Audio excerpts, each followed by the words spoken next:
Good evening, and thank you for coming to Deb Chanel's 48th World, where we do recaps and reviews on soap operas as well as reality shows. But today, May 4th, 2016, which is a Wednesday, Eastern Standard Time at 3 o'clock, we watched The Young and the Restless. Okay? This episode is going to be about Sharon spirals out of control. Victor bonds with Meredith Gates, the physician. Abby worries that her marriage is in danger. Of course, because she keeps on pressing the issue with Max. And right now, the only thing that Ben has as, a child is Max. And he doesn't have his unborn child that he was trying to have with her. So he's definitely being, what do you call it, attached to the boy. So everything that you say about Demon Seed is going to get you in trouble and going to have your marriage in danger. Okay, here we go, guys. We first go into the episode with Nicholas and Faith. Nicholas is just, breaking down bit by bit, little bit by little bit. But Miss Faith, honey, she's just a little ray of sunshine, and that's why she's called Faith, because she's helping her daddy to have faith, asking him to have faith while he goes through this ordeal with losing Sage. That is the most smartest, intelligent young woman playing the darn thing out of her character. Okay, she is doing it well. I mean, she was comforting him so bad. Was so good, rather. I thought I was looking at some adult, some little small adult. Because she was uplifting her daddy. She wasn't going to let her daddy go like that. So, both of them were walking down the stairs. They're all dressed for memorial service. And, they're just waiting to go. And pretty much the other kids have gotten there as well. Noah and Summer. And they're just waiting. Excuse me, guys. Until Nicholas says it's time to go to, the park. Because they're actually having it somewhere in the part adjacent to the hospital. So I thought that was neat. A little walkway that you always see them walking in the park area. But they I think they did some modeling there too. Back in the day when Summer was much younger and Abby. Well, I should say Abby at the time. But anyway, we go to Dylan and Lily. Dylan is calling Lily, wanting to know can he come by after the memorial service and take a look at her videotapes and, the staircase that Abby actually fell down. And all of this is coming in regards to Abby asking him to look a little bit more deeper into her accident, because she really don't feel that it was an accident. She's not placing blame on the establishment, the athletic club, which it seems that Devon and Lily owns right about now, and Kane as well. And she's not looking at it to sue anybody. She wants to make it hush hush so Dylan can find out if the little boy, Max, the demon seed, had anything to do with it. Okay? And he's still trying to cover his tracks, y'all. He's still trying to cover his tracks. But we move on from there. We go to Dylan and Sharon. Dylan's already dressed, for the memorial service. Sharon come look like she finna go work on a farm somewhere. Or, it's just going to be a real relaxing day for her. She ain't got the baby ready.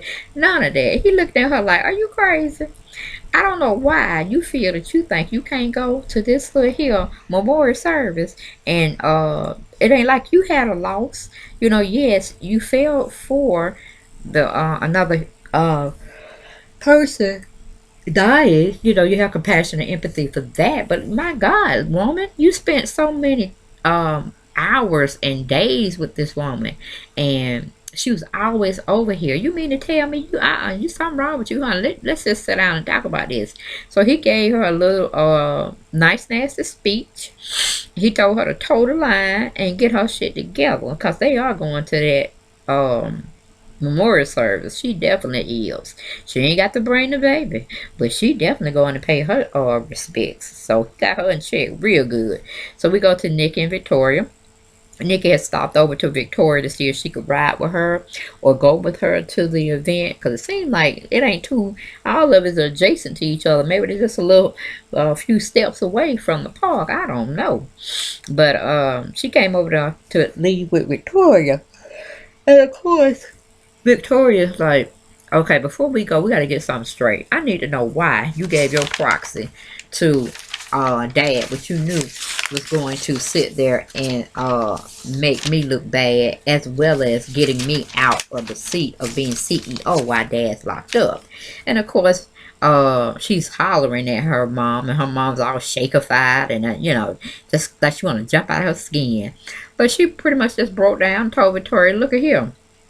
The reason why I did that, that's the only thing I could leverage to get in to see your dad, and not in jail, because I was feeling low and I wanted to see him. So excuse me for loving him that much, and not thinking of you and your well-being when I was the one in distress. So it's pretty much like she was saying, go somewhere and sit down. Yes, I did what I did, and I don't take it back either. If I could, I probably would think about it, but right now, it is what it is, so get over it. So we move from that situation. We go to Dr. Gates and Victor. Dr. Gates is checking Victor's blood pressure, doing a follow-up on him, making sure he's doing well, because the last couple of times he came in there, it was an issue with him being beat up or stabbed or this, that, and the other. And, like I said, she was just following up with him, and she told him again. And I'm like, woman, you said you was going to write him up a couple of times ago. Why haven't you wrote him up? Stop telling him what you're going to do and just do it. God dog it. I'm tired of that writing up. You ain't have to tell him nothing. You don't have to do that. But then, Victor go on and tell her, that he had a death in his family. His son's wife passed in a car accident. He wished he could be there. He just thinking about it. He get all misty eyed and he start crying. And, she goes in to give her little psychology analyzation on him, but what he's really doing. And, they get back to talking about her dad, this, that, and other. He's telling her to make up with her dad, because it just really doesn't make any sense. And if he could do it all over again, if he didn't have to teach his hard-headed children lessons, about life and consequences and this, that, and other, he would be safely at home or at his office doing what he need to be doing, instead of sitting up there like a lazy, good-for-nothing criminal, in jail, just lollygagging around and got really nothing to do on their hands but time to think, time to reflect, trying to get themselves together, so whenever they get out, they can make amends with themselves and the people that they hurt. So she giving him a little 411. He giving her a little 411. And we move on from that particular situation. We go to Adam and Chelsea. Adam is staring and thinking about what in the world could Sage have wanted to tell him, and why why did he have to be the last one she contacted, making him look like a suspect once again into some mess that he done got himself into. And oh yeah, he could go to jail for switching paternity tests and this, that, and the other. And then for him not even wanting to be the father of something he created is beyond me. Okay, very stupid, stupid. But anyway, while he's sitting there into his own thoughts, Chelsea comes around the corner and talking to him, but he doesn't hear.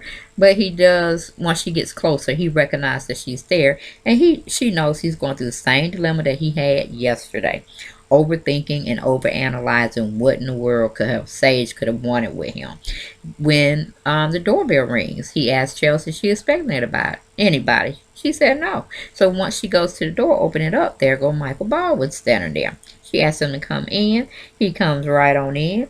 He's addressing both Adam and Chelsea. He said he just stopped by prior to going to the Sage's memorial at the Lincoln Park or some kind of park.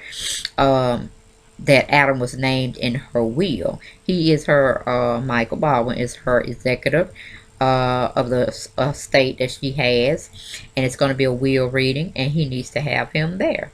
So he was like, well, you know, I'm getting something. Was she saying something? He said, I don't know, but it's going to be a few more other people that I have to go and address about it, and I just need y'all to be on one accord and meet me there. Then y'all can find out the ins and outs, the comes and goings, okay? So he left after that, and of course that made him think about, you know, the whole thing all over again, and you know, just is what it is. So we go to Lucas and Summer. Of course, they don't sleep together. Got their groove on, and she's looking at the time, and she's telling Lucas, "Look, I gotta go make this memorial, Sage's memorial." And he was like, "Okay, I could arrange my day around to accompany you to the thing." And she's like, "Oh no, honey, we don't need you to come. The fire hadn't went out yet on you, and I don't think it's a good time because my dad's already upset. Ain't no sense of bringing more fire. I mean, bringing more flame to the fire. So no, you just stay here, and I catch back up with you later on today." So he said, "Okay, that's cool. Just give him a call. He'll make his way over, or she can come over there. However she decides she wants to do it." So she says, "Okay." So we move from that scene. We go to Max and Abby. Oh boy, Max is being so rude to Abby. I know Abby just want to pick him up and throw him over her knee and get the popping. Or she just want to put him in some behavioral health center and let them work on his brain because something's wrong with that boy. Wrong. I mean, every time you see him, he looks sneaky. It looked like he want to do something very evil. Ooh, demon seed, demon seed. And she knows she's right on his little tail. She right on his tail. And so he's getting kind of scared. And you know, we leave from that scene. We go to Lily and Abby. Ooh, excuse me, because Max will call himself with a play date with Charlie again. I don't know what Lily is thinking about. I really don't know. She's gonna learn her lesson about Demon Seed Child. Max, she is definitely gonna learn her lesson. Hopefully, none of her babies get hurt while she has to learn her lesson. But hey, that one time pulling that fire alarm, that was enough right there.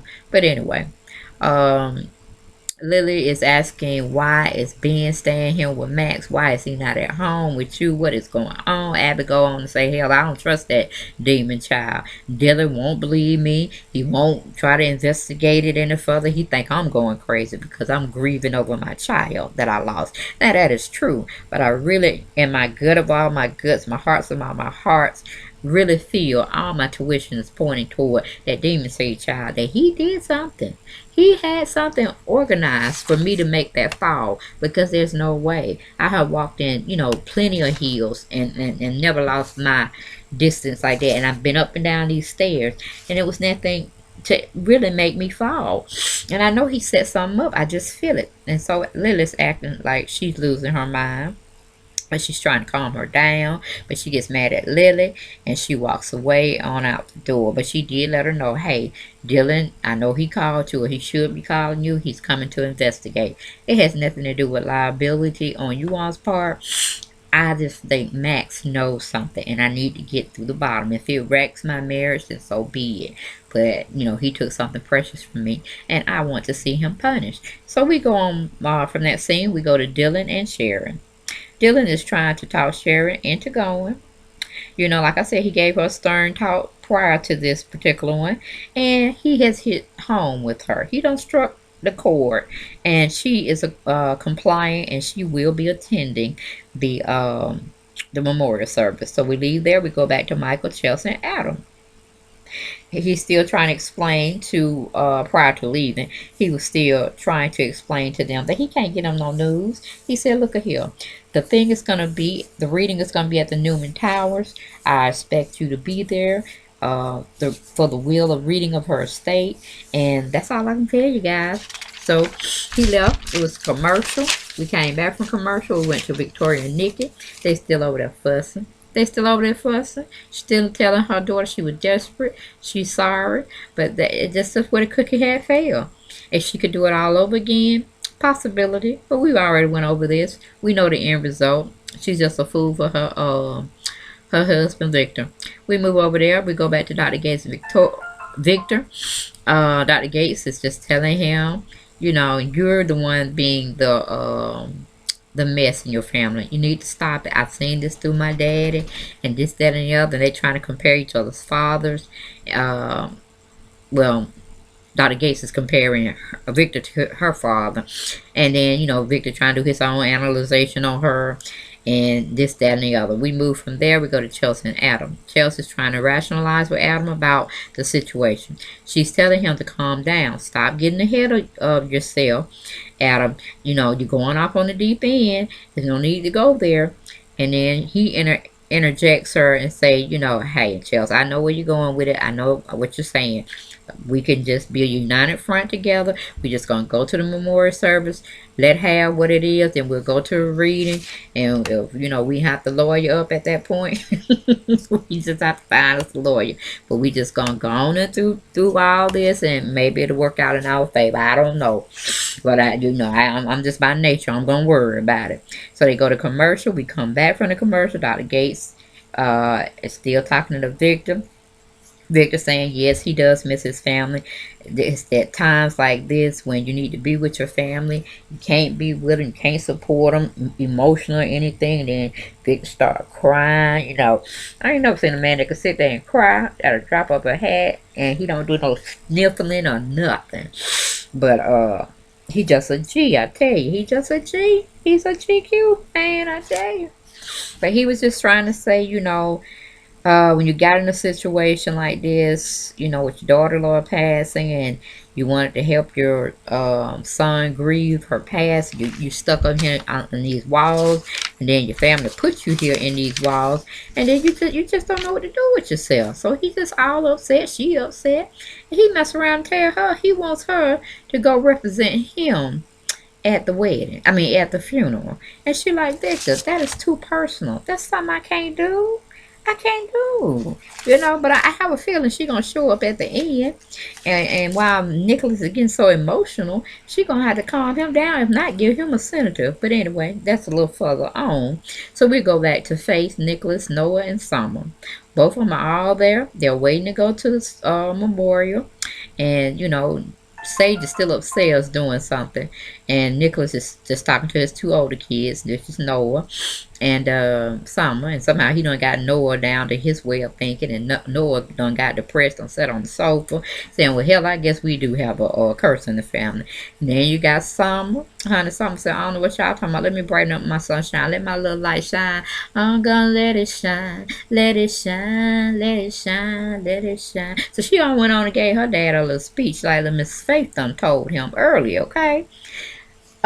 She had to tell him, look at here, I don't know what y'all talking about. The Newmans are everything, and then some. We're a bag of chips and then some pretzels, okay? So don't even try that. Things do happen. We don't know why they happen, this, that, and the other. But it is what it is, Daddy. But we still got each other. And Granddad ain't gonna be up in that jailhouse, no 10 years. He'll probably get out in 5 or maybe 2. We don't know. Maybe tomorrow. Miracles happen, Dad. You can't give up. And then she just going on and on. I like, go ahead, girl. Go ahead, girl. Go ahead. He had to go over there and hug that girl for bringing him back up again. I don't know how long it's gonna last, because he cuts up again towards the end. But anyway, his spirits got picked up, and they didn't show us, but they ended up being at the memorial, so they must have left shortly after that. But we go on to Devon and Lucas. Okay, we got Lucas trying to leave out the athletic club as Devon is coming in. He wants to make an introduction of himself to Devon, expressing who he is, why he's there, and he's congratulating Devon on being a part of the foundation that just was started with Jack Abbott and Neil Winters. And it's kind of throwing Devon all off the radar, because he like, who are you? Why are you here talking to me? I don't want to be bothered. But he was like nice, nasty, shading him, and like, okay, do what you got to do, and I'll see you a little later. But he did inquire about who he was and why was he in town, and why did he know so much about him, and he don't know nothing about him. So he got what he wanted to get out of it, and he said, okay, fine, whatever. And they got it, dapped up and got it going on. He went his way, he went his way. Okay. So we go to Lily, Devon, and Abby. Okay, once Devon comes and talks to his sister, just trying to update her on some things, and she update him. Abby like, forget this, I'm gone. I don't told you what I'm gonna do. I told you Dylan gonna stop by, so that's all I got for you. So it was just left with Lily and Devon, and Lily is telling Devon that Abby's still very emotional. And what they had really thought they had put to rest, Abby stirred back up. She's not saying she's trying to sue us. She's not trying to put us in no bad light. But Dylan said he needs to come over and take a look at our videotapes. And while Lily was running her mouth, Mr. Demon Seed Max was in the background hearing everything. He like, oh hell, I gotta go get them videotapes because something might be incriminating on there. Even though I know she said that she had checked it and wasn't there on there, I don't trust her either. So he started thinking, trying to devise him a plan of how he gonna get in that room because he needed a pass key. And so he's like, okay, I'll go get stupid Charlie and see if I can, get him to do it. So that was his plan. So he caught himself going on with his play date, playing with Charlie somewhere, playing chess in the other room. And, I don't know how, well, none of us know how he was going to do what he was doing because, hell, Charlie was looking for him. So he was just walking around just casing the joint. I don't know what's wrong with that demon child, I tell you. Lily need to wake up for she being a part of his Bermuda Triangle as well. But anyway, Devon said, well, let Dylan have whatever he have, just assist him. No, we don't need to call no lawyer because it just seems like it's a routine thing. I mean, if it happened that way where, she was a patron and we didn't even know her, we would have to do this anyway. So, yes, give him whatever he needs. So she said, okay, cool. When he come out, make sure he gets everything. So we go to a commercial, we come back. We're still back on Lily and Devon. And, she's basically, well, no, I'm sorry, we had went past that. So like I said, Max had overheard everything, so he was devising him a plan. So we go to Max and Charlie. Okay, Max saying, I'm tired of this. Well, Charlie really said, where were you, man? I was looking for you. You dogged me out. You went your own separate way.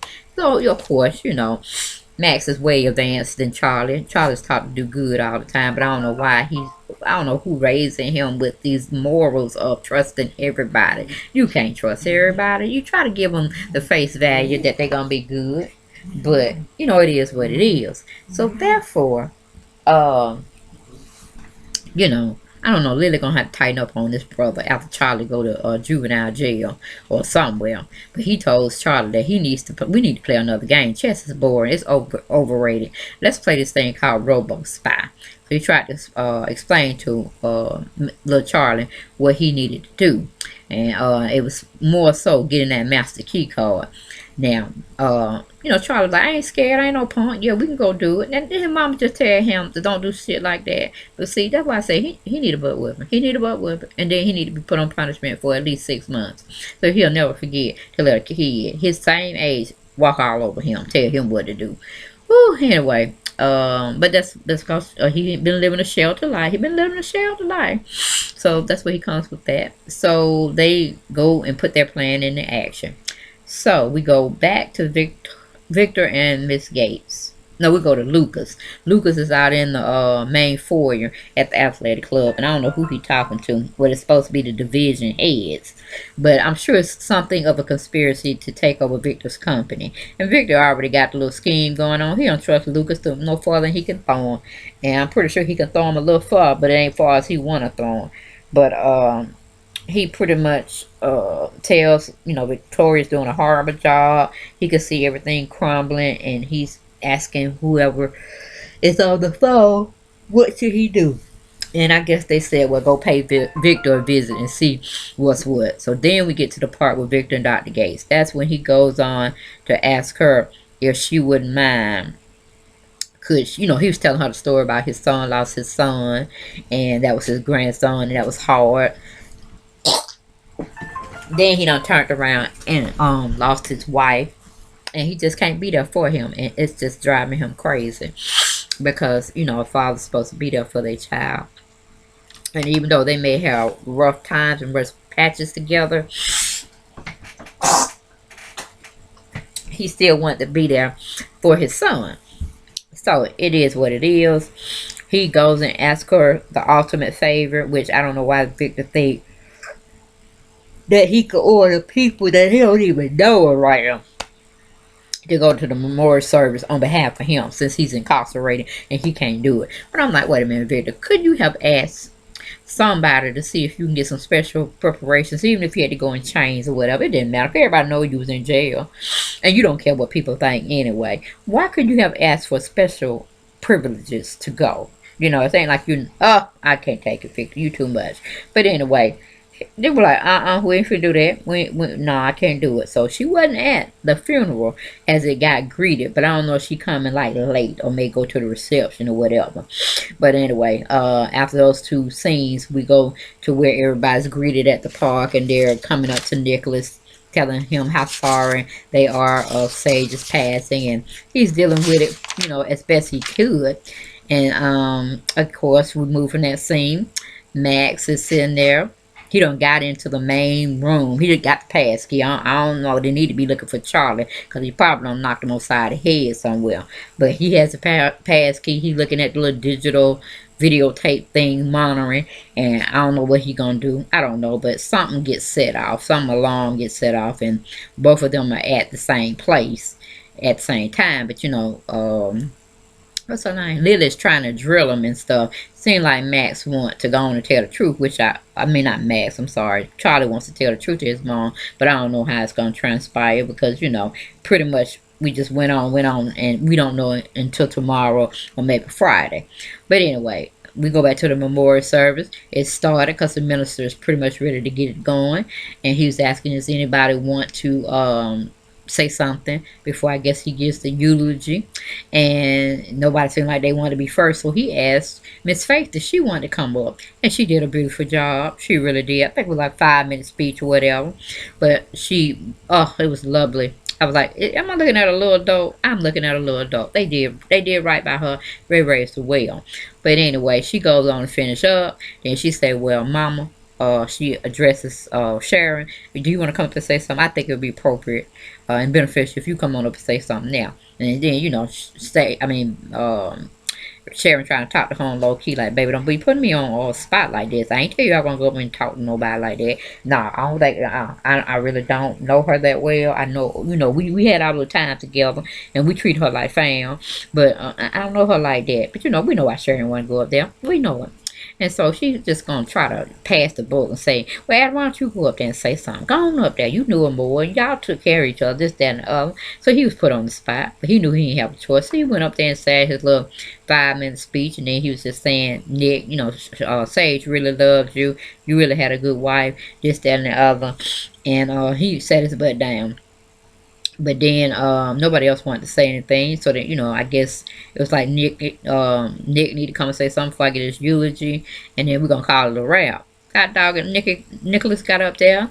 At first he was doing real well, and then he just broke down, honey. He was cussing everybody out. He could cuss out, saying he don't want to hear about this, that, and the other. He don't want to hear that he'll be getting over everything gonna be fine. No, he don't want to hear that, because he don't understand. He needs some answers. And boy, Victoria had to go up there and try to save the moment, because even the pastor should have been consoling him, or the minister, whoever he was. But he wasn't. He just looking shocked himself, like, aren't you a bereavement counselor too, sir? But anyway, and Faith was sitting up there looking like, my dad done went and lost his rock again. God dog it. I gave him a speech before we came here. And why my dad acting up? So anyway, nigga had said, well, I need to get Faith out of him before she start, you know, crying and carrying on, and it just be a whole debacle up him. And so Nikki kind of ushered Faith out, but she didn't want to leave. She wanted to see what's wrong with her daddy. And of course, Victoria's up there trying to help her brother come to grips and stuff. God dog, and then it got so bad off, honey. What's her name? What is her name? God dog it. Sharon. Sharon stood up and said, stop it, stop it, stop it. You got somebody still here. You got somebody still here. I said, oh Lord, she better tell the truth. Everybody gonna faint. Everybody's gonna fall out their chair, or, you know, start calling the bloggers, trying to drop their tea on them. Come be in the newspaper for the morning time even hit. Woo! So I have no idea what Sharon is going to, come across and say. But she got the flow right now, and everybody just listening to her, unless she just fall out somewhere, faint. But anyway, we go to commercial, we come back, we're back on Devon and Lily. Lily's going over why she feel that, we shouldn't be doing all of this or whatever. Then an alarm goes off, and she's trying to figure out what's going on, and she's asking Charlie and what's his name, Max, did they have anything to do with it? Of course, they looking dumbfounded, but she's gonna get the truth out of them sooner or later. Then we go back to Victor and Lucas. Honey, Lucas don't come down now to the jailhouse, telling him all the negativity that he has played and been witness to.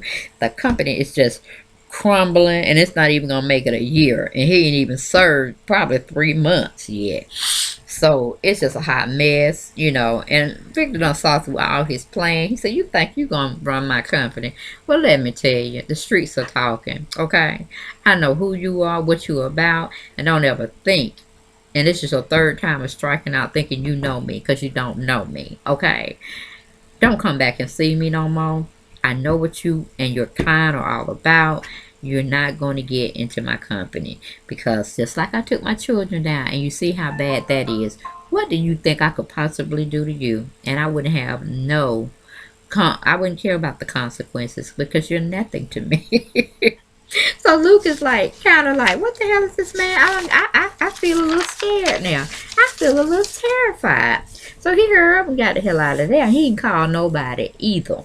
Okay, we go back to the last and final scene with Nicholas. He's still angry. He's still letting everybody know about why he feels that he is angry.